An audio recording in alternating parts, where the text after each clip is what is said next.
लोकसभा चुनाव के बाद अब आरजेडी विधानसभा चुनाव की तैयारियों में जुट गया है, जिसको लेकर पूर्वी चंपारण के मोतिहारी में हरिसिद्धि विधानसभा के सभी पंचायत के जनप्रतिनिधि और आरजेडी कार्यकर्ताओं के साथ एक बैठक आयोजित की गई। इस बैठक में आरजेडी के पूर्व विधायक और प्रखंड के अध्यक्ष, पंचायत के अध्यक्ष के साथ सभी बूथ स्तर के नेता भी मौजूद रहे।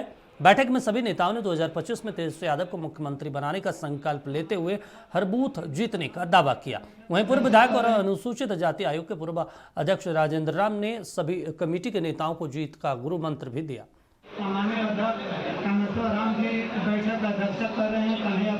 हमारी बैठक चलती रही है और बिहार विधानसभा चुनाव आने वाले दिन में जो होना है, उस विधानसभा चुनाव को हम बेहतर तरीके से कैसे जीत सकें, हम कार्यकर्ताओं को मजबूत कैसे करें, बूथ स्तर पर हमारी मजबूती कैसे हो, ये कार्यकर्ताओं के द्वारा इस बैठक की इच्छा जाहिर की गई थी।